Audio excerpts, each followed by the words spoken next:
Olá, pessoal. Vamos estudar aí hoje sobre anatomia, tá certo? Então, me acompanha aí nessa aula e senta aí, toma um café e vamos lá. A introdução do estudo da anatomia. Por que devemos aprender anatomia?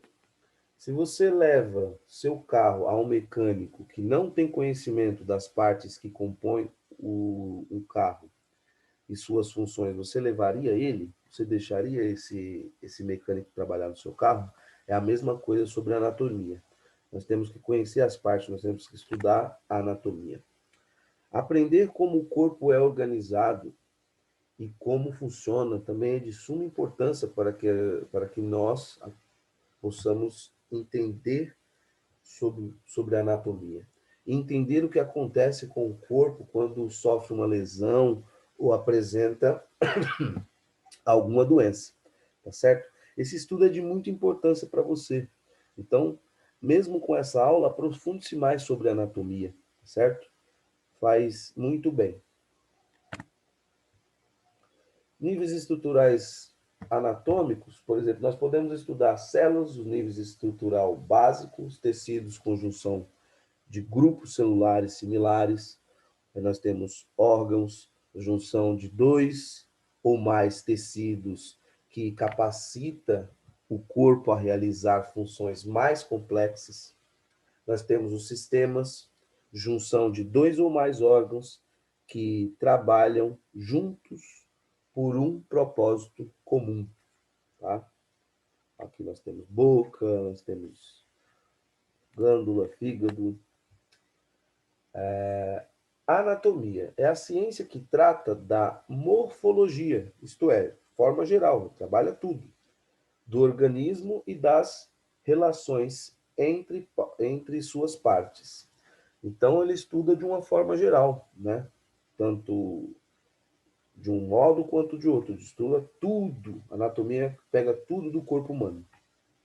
Ela estuda macro e microscopicamente, isto é, macroscópico é quando eu vejo a olho nu, macroscopicamente, é tangível, eu consigo ver e pegar.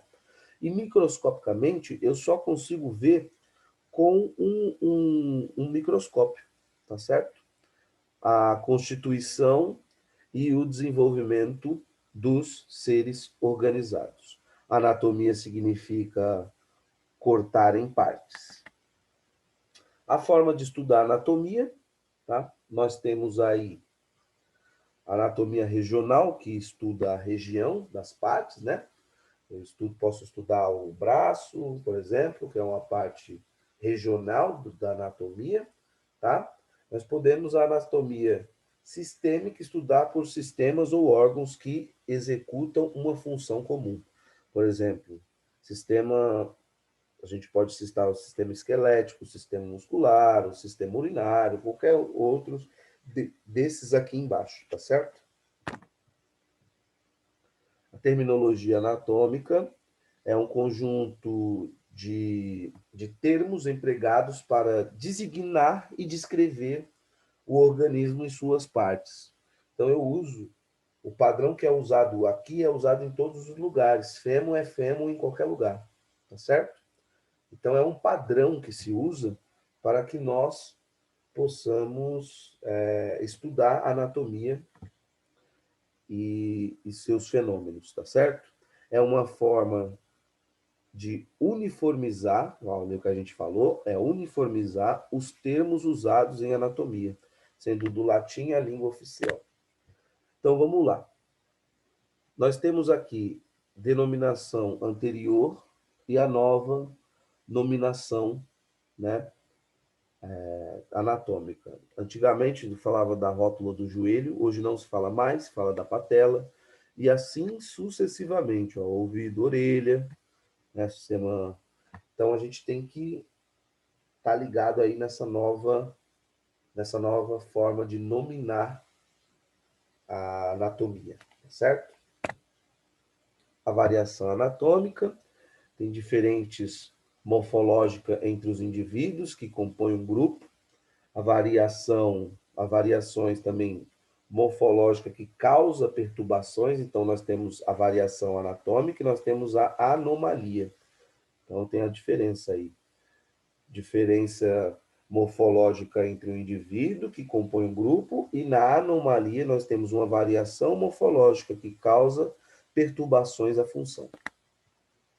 A variação anatômica, por exemplo, nós temos aqui um sujeito que é mais magro, um sujeito, coloquei o Mr. Bean aqui, um sujeito que tem mais, o intestino deles são diferentes, né? Internamente. Isso aí é uma forma física que você pode ver, tá certo? Fatores gerais das variações pode acontecer por idade, sexo, raça, biotipo, entre outros. A posição de descrição anatômica, a posição anatômica é uma posição padrão de referência para descrição das estruturas anatômicas, tá certo? Então, existe um padrão que nós devemos seguir para que possamos estudar a anatomia, certo? As discussões sobre o corpo, certo?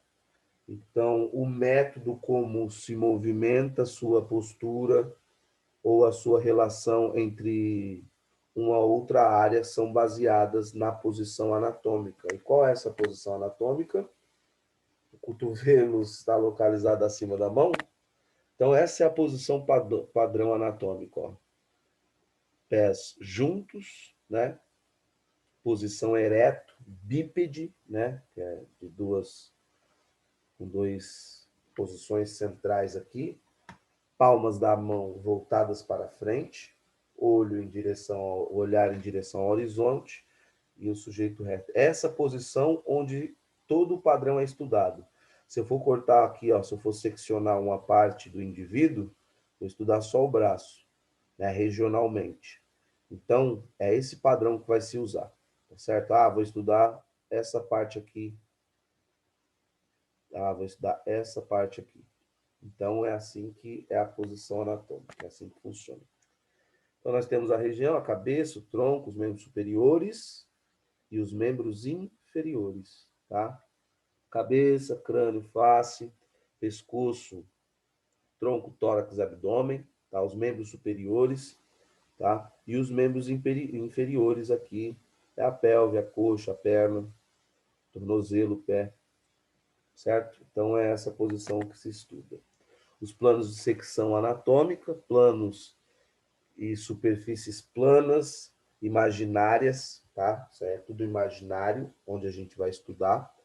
Atravessam a parte do corpo. Nós temos plano sagital, plano mediano, plano frontal e plano transversal. Tá certo? Ops. Voltando.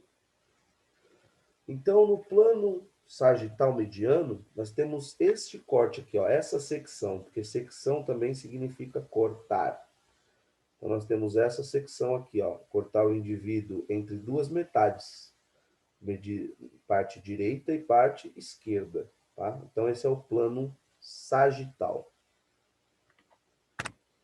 Nós temos o planos frontais ou coronais, sempre que eu secciono, sempre que eu corto, eu tenho duas metades.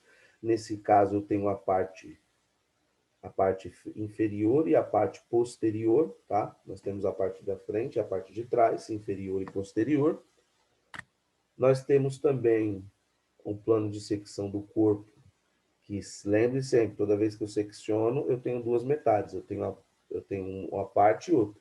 Aqui nesse plano transverso, eu tenho a parte superior e a parte inferior, tá certo? Então, aqui, ó, parte superior e a parte inferior, tá certo? Aqui, se você for seccionar frontalmente, ó, o cérebro, olha como é que vai a visão que você vai ter de dentro. Se seccionar transversalmente, tendo uma visão superior e outra inferior, olha a visão que você vai ter do cérebro, tá certo? Outra também o plano sagital, mediano, que aí corta o indivíduo assim. Temos a parte direita e esquerda, certo? Nós temos também a parte superior, são utilizados para descrever as partes do corpo e a relação que essas partes têm entre si, ou seja, descrevem a posição uma parte do corpo em relação à outra. Então, eu descrevo uma parte em relação à outra, por exemplo, superior, distal, por exemplo, por exemplo, a cabeça é superior, é uma parte superior, está na parte superior do corpo, e o tornozelo está na parte inferior do corpo, distante da cabeça. E a cabeça está distalmente do tornozelo, tá certo? E aí nós temos os termos também, nós temos medial, mediano, lateral, dorsal, ventral, entre outros. A gente tem todos esses planos, ó. Medial é mais próximo do meio, certo? Distal é mais próximo das extremidades, certo? Cranial superior, caudal inferior, cranial, cabeça, caudal inferior. E é isso que a gente tem por hoje, certo? Então, eu espero que vocês tenham gostado dessa aula e nos vemos na próxima. Até lá!